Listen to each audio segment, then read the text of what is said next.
past week was the week of sneaky injuries where a lot of players started to see more usage. And some of these players you want to add to your fantasy team, so you can schmack around your friends. So here is everything you need to know for the waiver wire this week, who to be adding and who to be targeting. And let's start with a situation that is unfolding in Denver's backfield right now, and it's going to impact this man on the screen, Samaje Perine. Now that situation is Javonte Williams leaving with an injury, but last night we got a positive, you can say it's a positive report for sure, from Adam Schefter, who said Javonte Williams left this game with a hip flexor.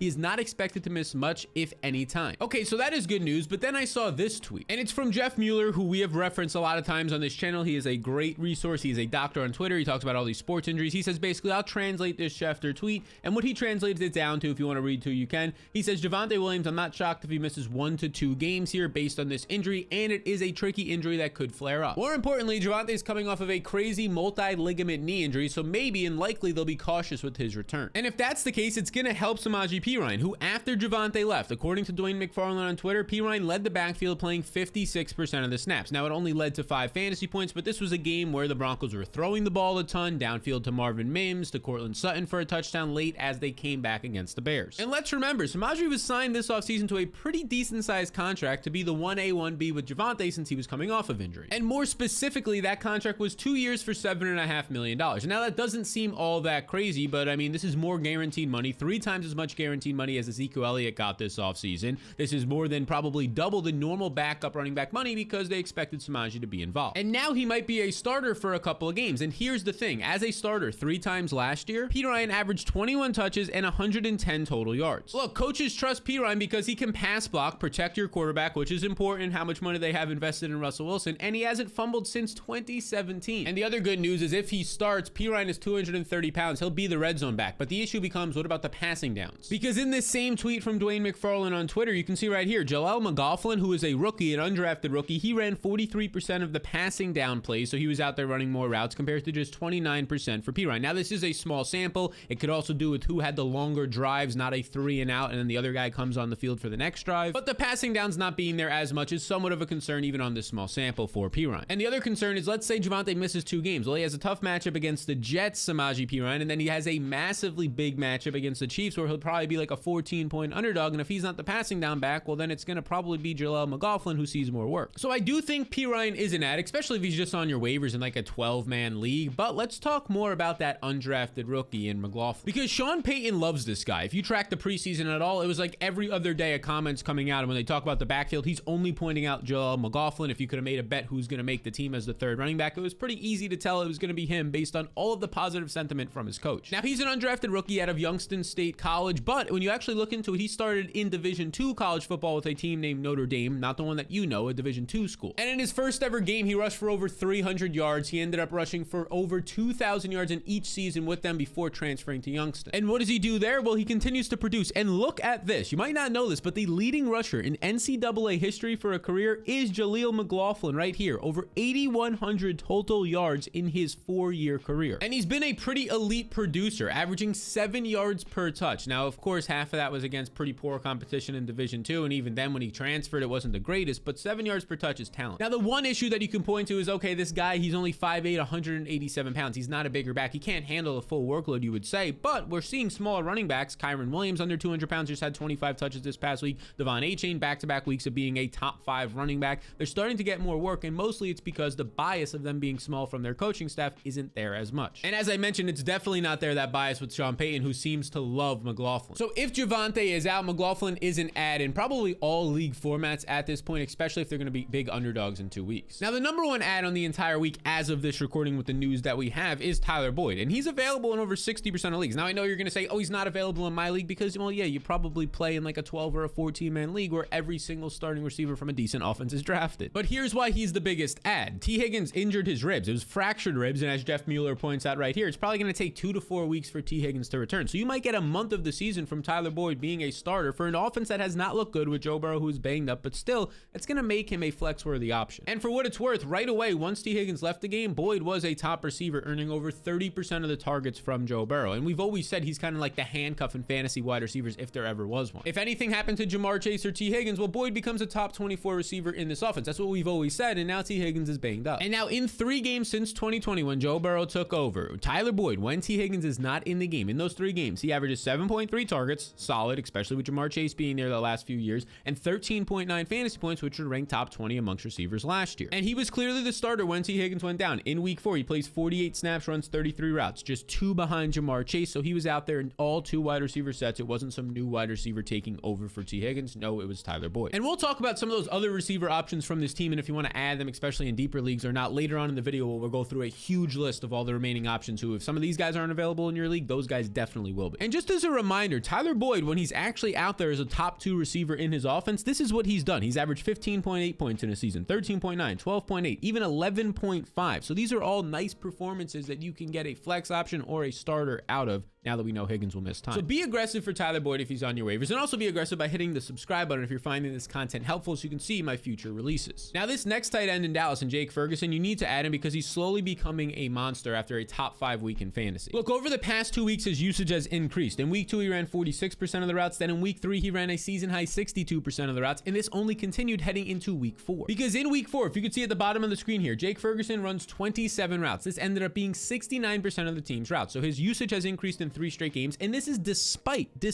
the Cowboys blowing out the Patriots by 2 or 3 scores most of the game. He still ran this much routes. And Ferguson has quietly been elite and efficient. He's averaging over 2 yards per route run this season. That's top 10 amongst tight ends. He did the same exact thing last year on less usage, but now he's seeing more usage. He ranks 2nd in earning targets per route. He is earning a target on 30% of his routes run. And now if the routes are only going to continue to rise, that's going to get better. He is 6th in overall tight end targets as well. And that's important because he ranks 30th in routes run. So he's only 30th in terms of how many routes he's running, but yet he's still 6th in overall targets. He is elite at earning targets, this dude. And his ability to earn targets only continued in week 4. He earned a target on 26% of his routes, top 3 on the week. He ends up earning 14.5 fantasy points without even finding the end zone, just catches all 7 of his targets, the most of a tight end this week, 7 receptions, top 4, 4th right now as it stands in tight end scoring on the week. He is somebody that you need to add, and you can start him right now. I mean, I can keep going on about this guy. Entering week 4, he led all tight ends in cheat code targets, your downfield and red zone targets. He leads all tight ends with 8 red zone targets this season. And just as a reminder, he was a much better producer in college than Dalton Schultz, and Dalton Schultz in this same offense with Dak Prescott, who loves throwing to the tight end, was a top 10 tight end the past 2 seasons. So add Jake Ferguson. You might not have to spend much to get him if he's on your waivers. And now let's talk about the Bucs wide receiver situation, and it's going to start with Trey Palmer because there was a Mike Evans hamstring injury. Evans ended up tweaking his hamstring, as you can see right here. He did not return, and look, he's an older wide receiver. Hamstring injuries, they can take somewhere between 1 and usually 3 weeks. Just look at Christian Watson and Saquon Barkley. Now, this late round rookie has pretty impressively been the wide receiver 3 for this team right away, and he slid right into Mike Evans' role in 2 wide receiver sets once Evans left with injury. Because according to PFF, Palmer played 100% of the 2 wide receiver sets once Evans left. And now here's the deal. His usage has been pretty solid. You can see in a game where they trailed for most of the game in prime time, he ran 86% of the routes. This was in week 3. His usage has led to 6 total targets this season. He's found the end zone, but look, he's a 6th round rookie, so it's pretty impressive that he's doing this, and he's an impressive talent. Because as you can see from some of these player profiler metrics right here, his 40 time 4.33 was number 1 amongst all wide receivers at the combine, so the fastest receiver at the combine,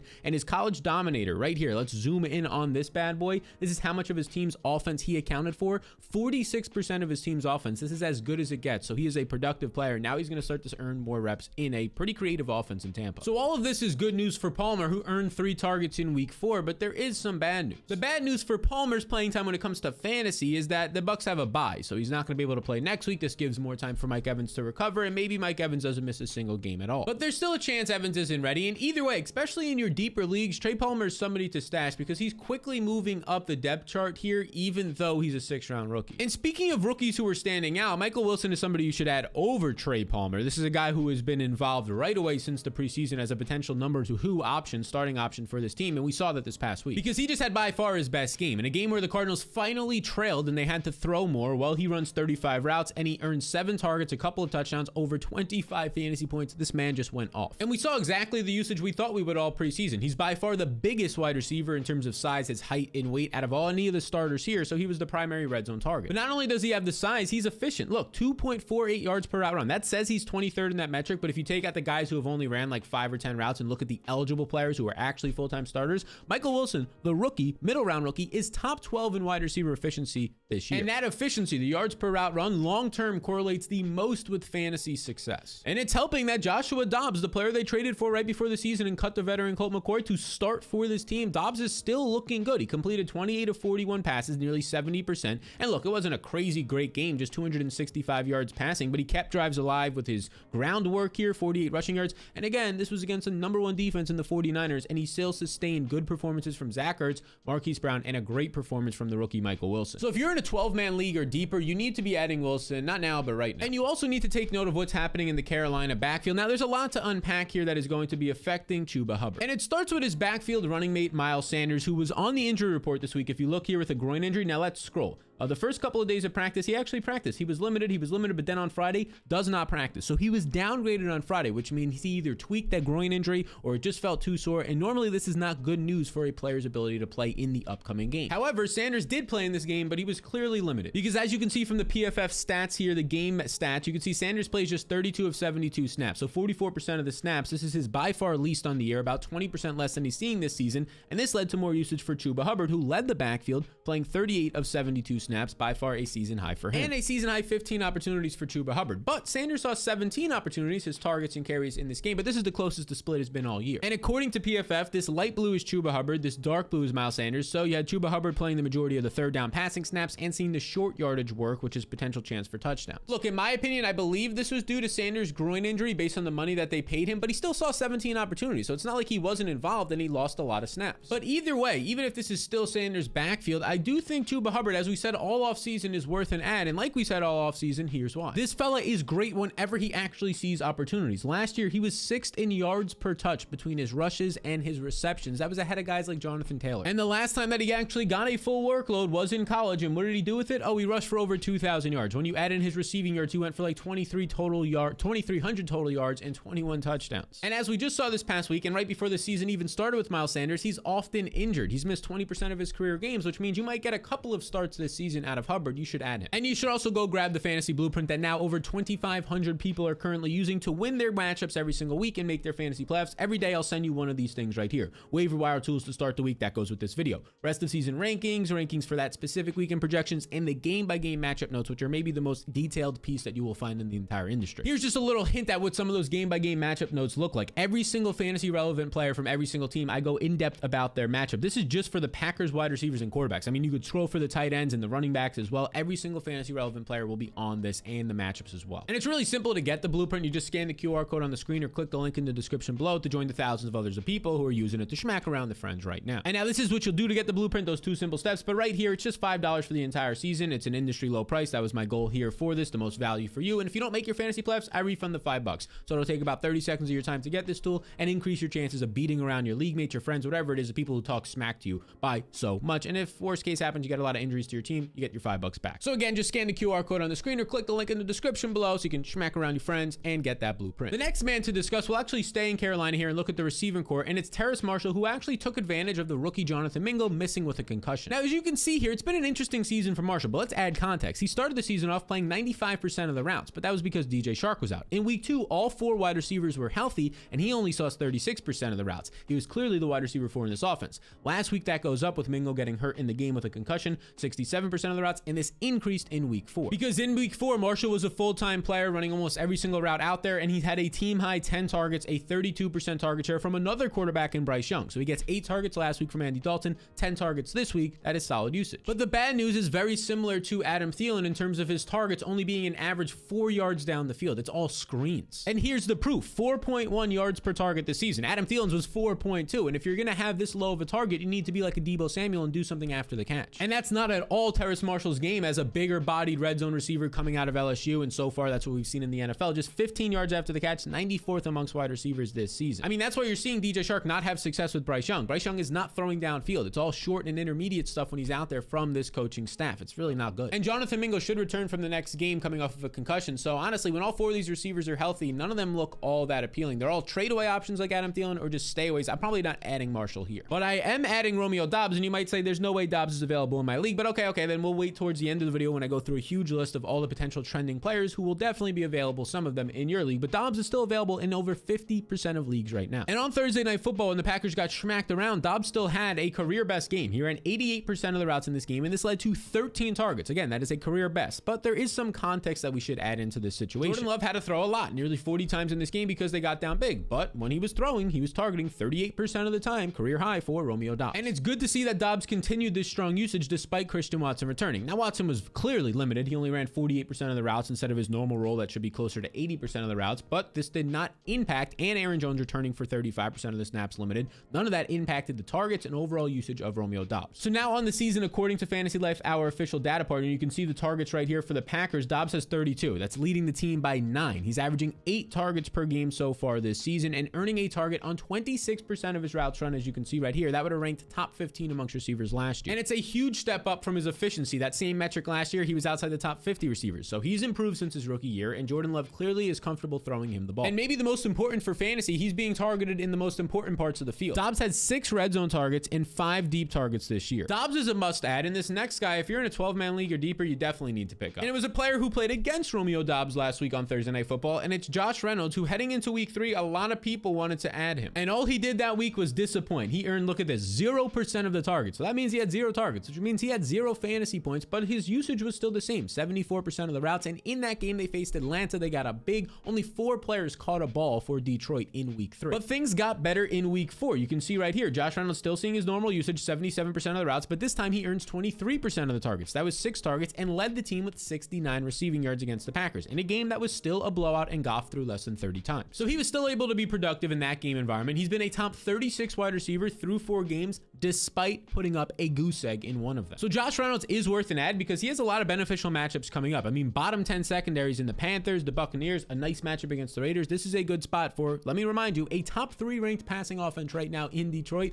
for their number 2 receiver, Josh Reynolds. Now, this next guy is available in over 80% of leagues. He's probably available in yours, but should you add him? And it's Curtis Samuel, who is by far coming off of his best game of the season in week 4. In a game that goes to overtime against the Eagles, Samuel earns 8 targets. He has a nice little rushing touchdown. 8 total touches in this game leads to over 18 fantasy points. In this game, Jahan Dotson actually left with an ankle injury. He was able to return late, but we've seen a lot of times then when the practices start to come around, that ankle is sore, maybe it's sprained, and the player might miss the next week, which would help Samuel. And it also helps that Sam Howell looked better. He wasn't great in this game by any means, but in a tough matchup, he takes away the interceptions. He had 4 last week, still taking some sacks, but completing 70% of his passes, 29 of 41, decent yardage total of 290. That's 7 yards per attempt. Keeps drives alive on the ground with his legs for 40 yards. So this is all good news. It's at least a progression. Now, if Jahan Dotson ankle is okay, I'm probably not going to Samuel as the 3rd option for Sam Howell, maybe even 4th option behind Logan Thomas. But in deeper leagues, 14, 12-man leagues, put him on your bench. And now let's talk about the other players who could be available that we haven't mentioned in this video. And one of them is on the screen right now. He should not be available. He's available right now in 45% of leagues, but CJ Stroud is a top 5 fantasy quarterback right now,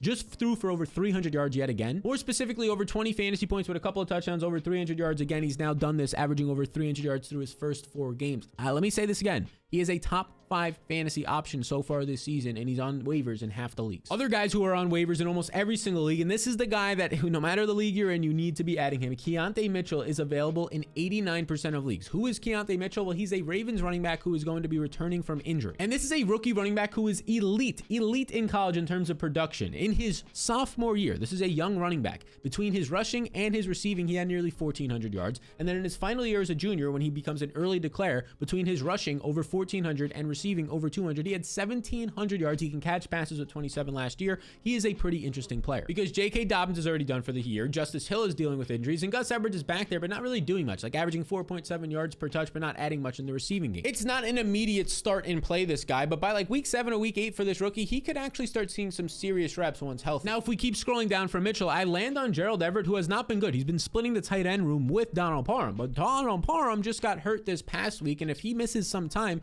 well, you're going to see Gerald Everett on a team that already does not have Mike Williams. Everett might actually start seeing his normal role, which should push him towards like an 18 to 20% target share, which any given week could be a top 5 option in this offense. I do want to call out that Zay Jones is available in over 70% of leagues because of his injury the past 2 weeks. Now, Christian Kirk has looked good, but this team has looked terrible throwing the ball downfield for the past 2 weeks. Right around when Zay Jones started to miss time, he was a top 24 wide receiver week 1. He was a top 30 wide receiver last year in this offense. Add him. Don't let him stay on waivers. Once he comes back, they are what he needs to get the ball downfield. Now, as I mentioned earlier, here's the other wide receivers. They only have 6 as of right now. They'll probably sign some some guys from the practice squad for the Ravens with T. Higgins out. You're going to have Charlie Jones, a rookie. He was impressive at Purdue, but he's the backup to Tyler Boyd out of the slot, so might see some slot usage. He might be a sneakier ad. You have a veteran in Trenton Irwin who's nothing too crazy, and then a rookie in Andre who in the preseason actually looked pretty good. He'd probably be the one guy I would add in like a 16 to 18 team league, but overall none of them look that great. One of those two rookies, if you're in a super deep league, is worth considering. I also must call out the usage of Tajay Spears because Derrick Henry had the massive game. We had him over 67.5 rushing yards. He basically doubles that, but Tajay Spears still plays 35 of 66 snaps, just 4 less than Derrick Henry. I don't think this means anything in terms of Spears taking the backfield away from Henry, but it does mean that if something happens to Henry, this is all the way, like maybe 80% of the snaps for Tajay Spears. Also must call out that Jeff Wilson's eligible to return from injury. Again, in deeper leagues, somebody that you should stash in your IR spot until he comes back. And yes, I know Devon Achane has been balling out on limited touches. He just kind of took over more of the backfield from Raheem Mostert this past week, but Jeff Wilson was the main red zone back last year, and an offense that can score. If you're getting 1 to 2 red zone opportunities or touchdowns from the goal line a game from Jeff Wilson, obviously you want that. I do not believe that Wan'Dale Robinson should be available in 12% of leagues. He's going to be playing on Monday Night Football, but he was very limited last week. He came off of the injury. He only had like 6 or 7 routes run, but he actually earned multiple targets on those routes, which is good to see, and it's only going to get more from here on out. I think he's the most dynamic player they have. I think he could be a player like we talked about Terrace Marshall, who gets these 4-yard targets and takes them actually after the catch like a Debo could. That's what Wan'Dale Robinson's role was in college as well at Kentucky. So he's somebody who should not be available in 88% of leagues right now. I'm picking him up over Keontae Mitchell like we talked about earlier, probably the best deeper league ad to have. Now, I already got some questions last night about Nick Westbrook, and I'm just not really interested in adding him. This was a game we finally saw some offense from Brian Tannehill, but it was still just 6 targets. There was no Treylon Burks in this game. Westbrook, we have a long track record of him being a guy who can be an NFL receiver for sure, but not someone who could string together consistent performances, especially in a low volume offense. So this is everything that you need to know for the waiver wire heading into week 5. Now, this is just one way to improve your team. The other way is by trading players. And once that video drops this week, it's going to appear right here for you beautiful people. If you made it to the end, that means you found this helpful. And only 30% of people that watch the videos are subscribed. So make sure to hit the subscribe button to see all my future content.